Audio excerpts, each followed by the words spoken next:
जय हिंद साथियों।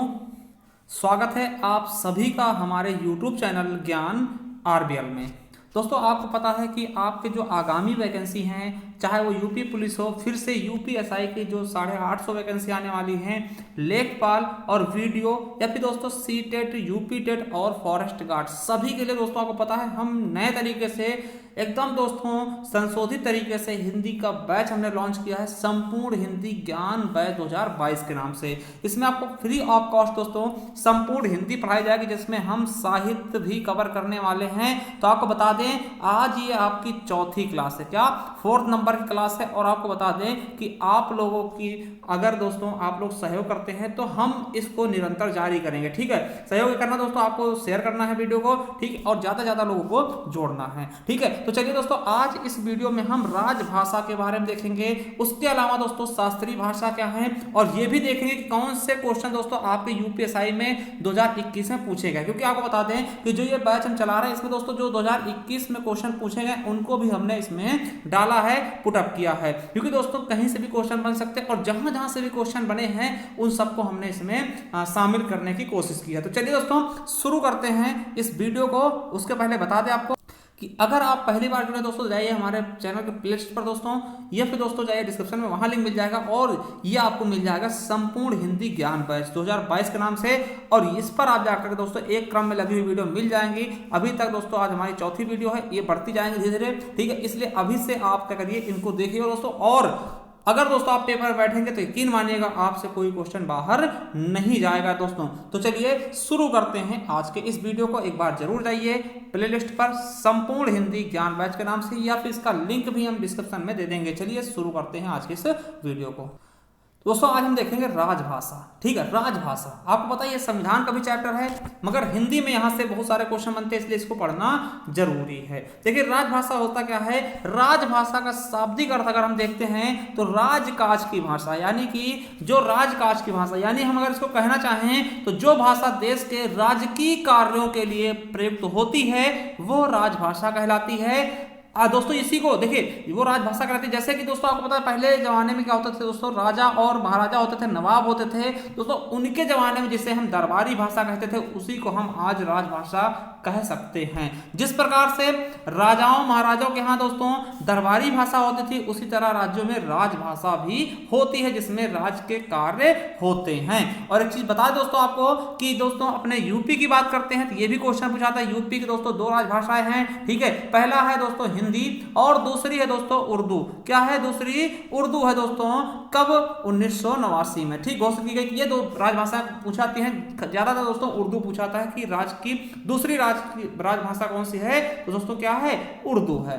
ठीक है, चलिए अब देखिए आपके यूपीएसआई में यही क्वेश्चन पूछा गया था कि दोस्तों राजभाषा का उल्लेख कहाँ है, तो भाग 17 में ये क्वेश्चन बना था। और ये भी पूछा था कि किस अनुच्छेद से किस अनुच्छेद तक है दोस्तों, तो आपको बताना है 343 से लेकर के 351 तक। दोस्तों राजभाषा किस अनुच्छेद में है, दोबारा देखेंगे 343 से 351 तक फैला हुआ है। और भाग कौन सा संविधान का, तो दोस्तों कौन सा है? भाग 17। ठीक है, तो चलिए एक एक हम देखेंगे अनुच्छेद 343 से 351 तक, उसके बाद और भी बहुत कुछ देखेंगे। तो दोस्तों पहला है 343 अनुच्छेद 343। देखिए क्या कहा गया है कि संघ की राजभाषा हिंदी, समझिएगा, जो संघ की राजभाषा होगी वो हिंदी होगी।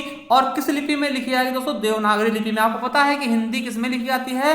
देवनागरी लिपि में। जिस प्रकार से पंजाबी दोस्तों किस में लिखते हैं? गुरुमुखी में। ठीक उस प्रकार से हिंदी देवनागरी लिपि में। और दोस्तों जो अंक होंगे वो अंक क्या होंगे दोस्तों? उनका रूप अंतरराष्ट्रीय होगा, वो देवनागरी नहीं होगा। आपको पता है कि देवनागरी वाले दोस्तों इस तरह से अंक लिखा था, जैसे 1 इस तरह लिखते हैं, 2 इस तरह लिखते हैं दोस्तों, 3 इस तरह लिखते हैं, 4 इस तरह से, ठीक है, 5 इस तरह से। तो दोस्तों इसको नहीं माना जाएगा। ठीक है, इसको नहीं लिया जाएगा।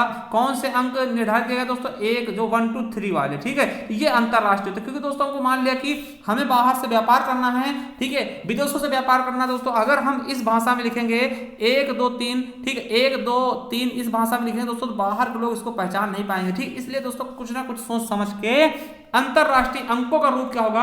अंतरराष्ट्रीय होगा। ये चीज समझ लीजिएगा। ठीक है, और आपको बता दें कि हिंदी किस लिपि से निकली? देवनागरी लिपि से। ये भी याद रखेंगे। ठीक, और देवनागरी किस लिपि से निकली है, तो ये देखेंगे ब्राह्मी लिपि से। ठीक, तो ये चीजें हम बात पहले बता चुके हैं।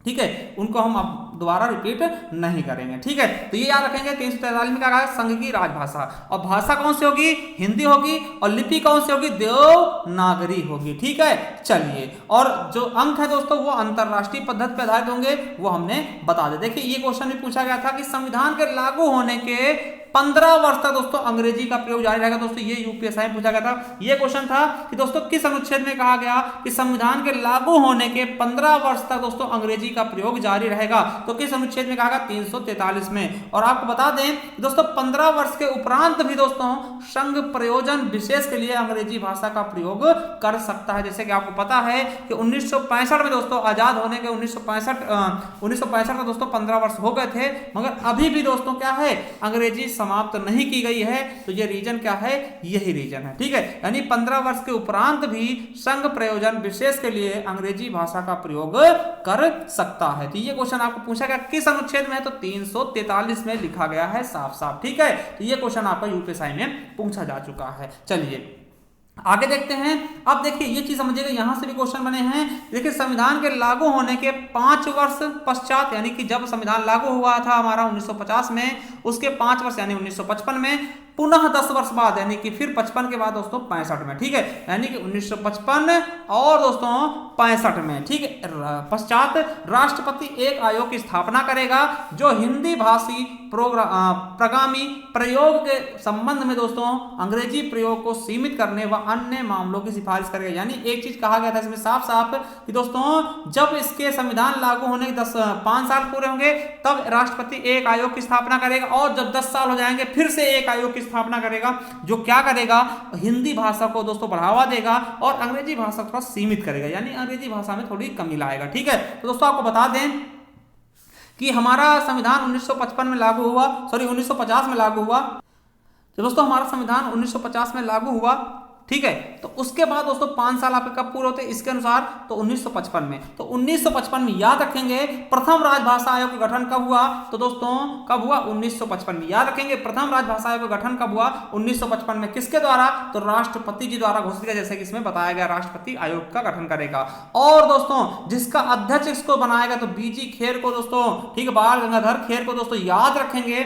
बहुत बार क्वेश्चन पूछा गया कि प्रथम राजभाषा आयोग का गठन कब हुआ, तो 1955 में। इसका प्रथम राजभाषा आयोग के अध्यक्ष कौन थे, बीजी खेर। क्या, बीजी खेर। तो याद रखेंगे ये इंपॉर्टेंट क्वेश्चन है, ये पूछा भी गया है इसी साल यूपीएसआई में भी है। ठीक, तो ये याद रखेंगे प्रथम राजभाषा आयोग का गठन कब हुआ, 1955 में, और प्रथम राजभाषा आयोग के अध्यक्ष कौन थे, तो बीजी खेर जी थे। और आपको बता दें कि इस आयोग ने कौन से, जो प्रथम राजभाषा आयोग का गठन हुआ था, इस आयोग ने दोस्तों 1956 में अपनी रिपोर्ट राष्ट्रपति को सौंपी। और दोस्तों जो ये रिपोर्ट सौंपी गई राष्ट्रपति को, दोस्तों आपको बता दें इस रिपोर्ट की समीक्षा के लिए दोस्तों एक आयोग का गठन किया गया, जिसकी दोस्तों अध्यक्षता किसने की, 1957 में पंडित गोविंद बल्लभ पंत जी की अध्यक्षता में दोस्तों बनी समिति ने इस रिपोर्ट की समीक्षा की थी। किस रिपोर्ट की, जो बाल गंगाधर खेर द्वारा दिया गया था, उसकी दोस्तों समीक्षा किसने की, तो पंडित गोविंद बल्लभ पंत द्वारा बनी अध्यक्षता वाली समिति ने इसकी समीक्षा की।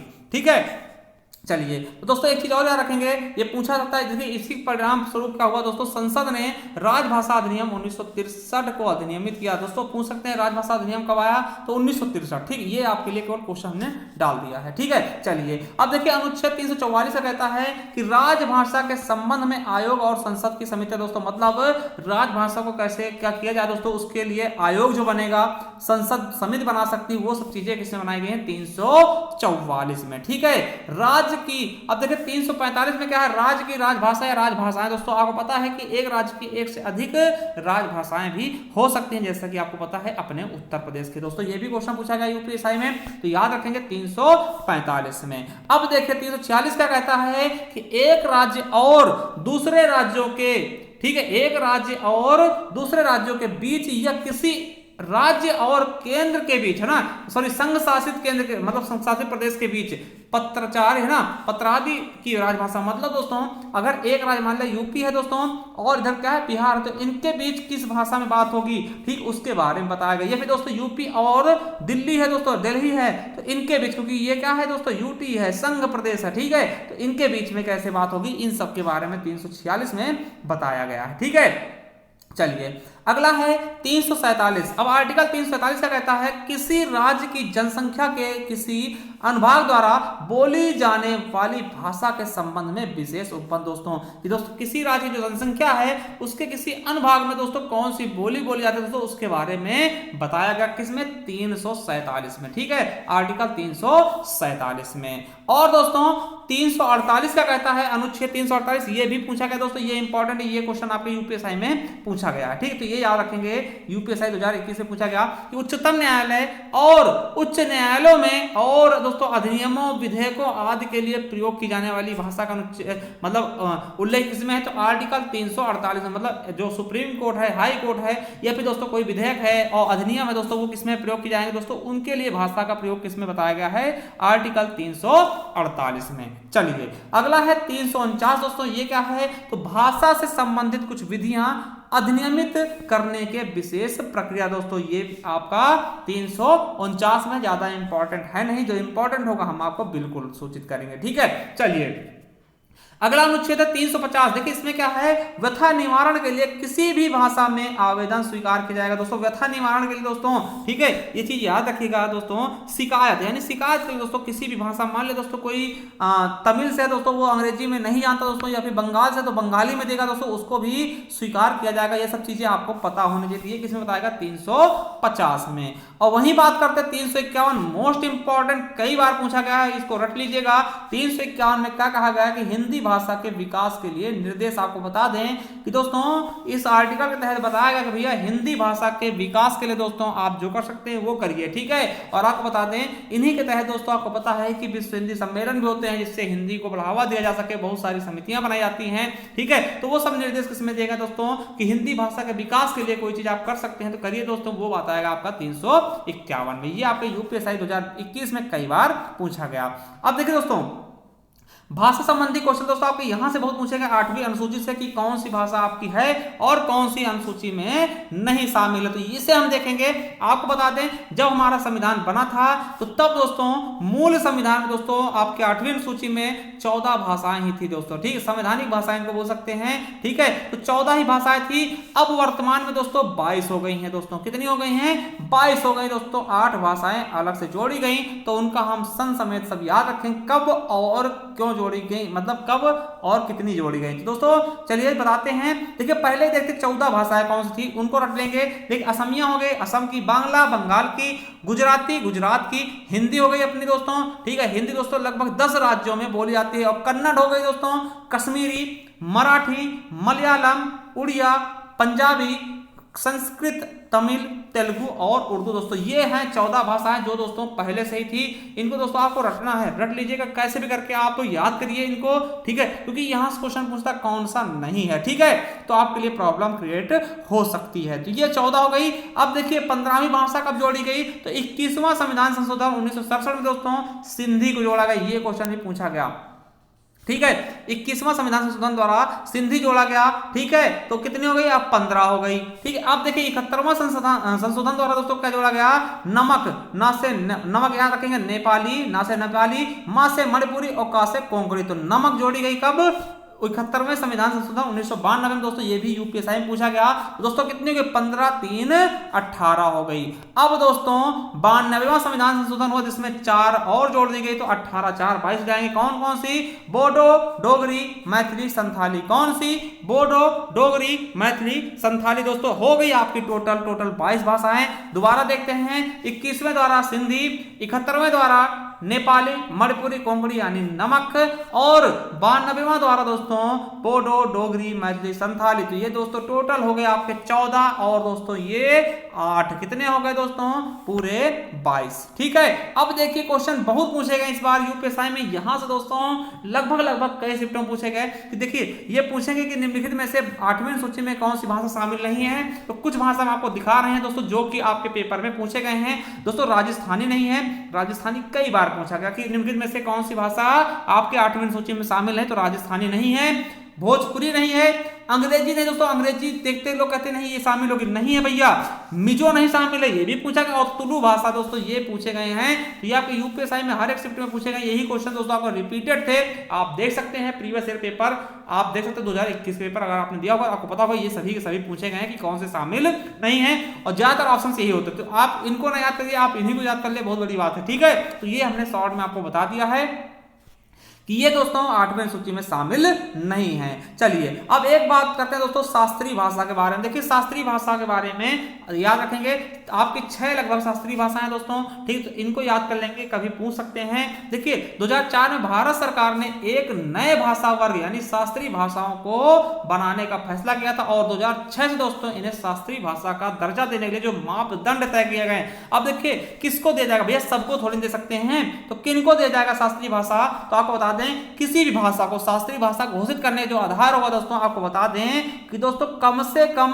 1500 से 2000 वर्ष पूर्व, है ना, यानी कि जिस किसी भाषा को हमें शास्त्रीय भाषा घोषित करना है उसके दोस्तों 1500 से लेकर 2000 वर्ष पुराने ग्रंथ दोस्तों इतिहास में, इतिहास की पौराणिकता को प्राचीन साहित्य में दोस्तों ये मिल रहे हों, ठीक है। यानी दोस्तों इसका इतिहास इन भाषाओं का इतिहास लगभग 1500 से 2000 वर्ष पुराना होना चाहिए, ठीक है। इस तरीके की कुछ चीजें दी गई हैं इनके मानक के लिए, ठीक है। तो चलिए दोस्तों हम ज्यादा नहीं देखेंगे, हम ये देखेंगे कितनी भाषाएं, कौन सी भाषाएं हैं। तो आपको बता दें सबसे पहली शास्त्रीय भाषा दर्जा दोस्तों दिया गया था तमिल को, तमिल भाषा को, आपको पता होना चाहिए तमिलनाडु की है, ठीक, 2004 में। फिर दोस्तों संस्कृत को दिया गया है 2005 में दोस्तों शास्त्रीय भाषा दर्जा। फिर तेलुगु को दिया गया दोस्तों, ठीक है, कब, 2008 में। और वहीं दोस्तों 2008 में कन्नड़ को भी दे दिया गया है, ठीक है, शास्त्रीय भाषा दर्जा। और 2013 में दिया गया मलयालम को, और 2014 में उड़िया को दोस्तों। तो ये देख सकते हैं ये 6 आपकी क्या है दोस्तों शास्त्रीय भाषा है, ठीक है, शास्त्रीय भाषा है।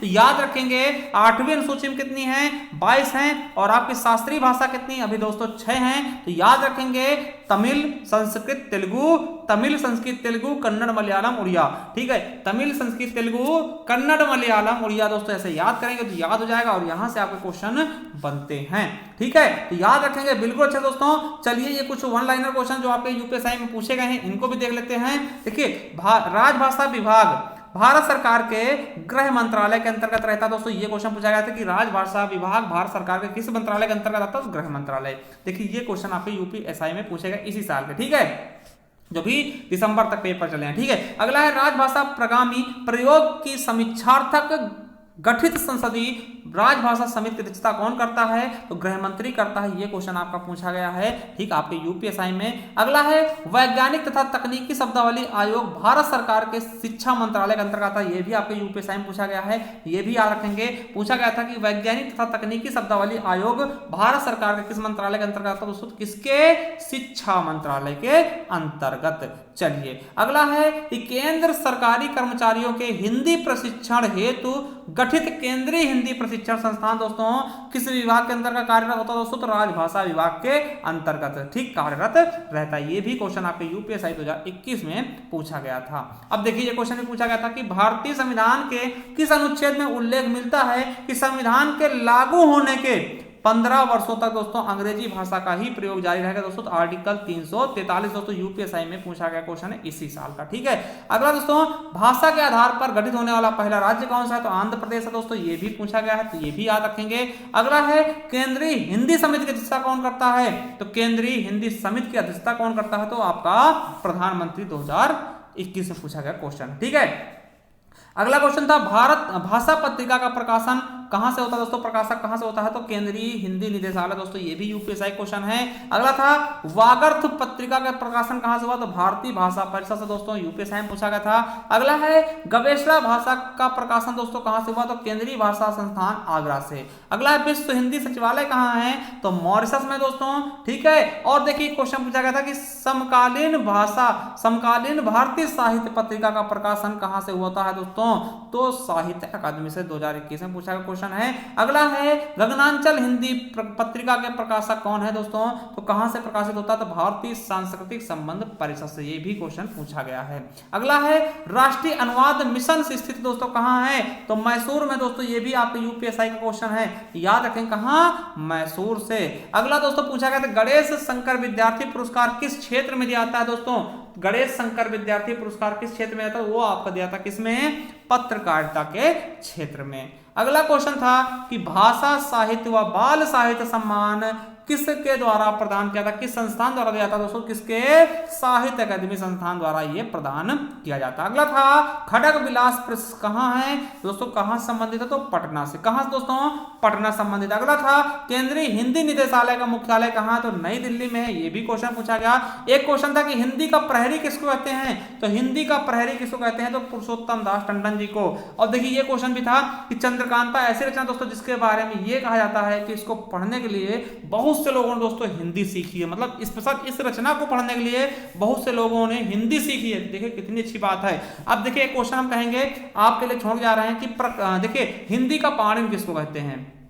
हिंदी का पाणिनि किसको कहा जाता है? अगर दोस्तों आपको पता है कि हिंदी का पाणिनि किसको कहते हैं, अपभ्रंश का पाणिनि किसको कहते हैं, प्राकृत का पाणिनि किसको कहते हैं, तो आप हमें कमेंट बॉक्स में कमेंट करिएगा। दोस्तों इसके पीडीएफ के लिए दोस्तों आप हमारे टेलीग्राम चैनल ज्वाइन कर सकते हैं, ज्ञान आरबीएल ऑफिशियल। और आपको बता दें इसका दोस्तों जो बैच है वो आपको लिंक मिल जाएगा, या फिर दोस्तों आप जाइए प्लेलिस्ट में, हमने पहले बता दिया, उस तरह से आप जाकर के दोस्तों पूरी वीडियो देख सकते हैं, है ना। ये बैच आपका चलता रहेगा, पूरी हम करवाएंगे हिंदी, ये दोस्तों वादा है आपसे, ठीक है। बस आप जुड़ते रहिए हमारे साथ दोस्तों। और बता दें कि हमारे दोस्तों ई बुक भी हैं, ठीक है। अगर आप साहित्य का ई बुक लेना चाहते हैं 50 रुपए में दोस्तों, ई बुक मतलब पीडीएफ के रूप में दोस्तों 50 रुपए की ये है दोस्तों, और समान हिंदी की 50 रुपए की, और दोस्तों भाषा की है 25 रुपए की, और ये पत्र लेखन की 25 रुपए की। यानी टोटल दोस्तों अगर आप लेना चाहते हैं 150 रुपए में आपको ये पे करने होंगे दोस्तों। चाहे आप डायरेक्ट ले सकते हैं, नीचे अपने लिंक में दे देंगे डिस्क्रिप्शन में, वहां से आप डायरेक्ट परचेज कर सकते हैं, या दोस्तों इस नंबर पे आप गूगल पे, फोन पे या पेटीएम करके दोस्तों इसी नंबर पे हमें व्हाट्सअप करके दोस्तों ये प्राप्त कर सकते हैं। चलिए दोस्तों थैंक यू, धन्यवाद, मिलते हैं नेक्स्ट वीडियो, तब तक के लिए जय हिंद, जय भारत, वंदे मातरम। एक बार अवश्य चाहिए दोस्तों प्ले लिस्ट पर संपूर्ण हिंदी ज्ञान बैच देखिए और ज्वाइन करिए। थैंक यू, धन्यवाद।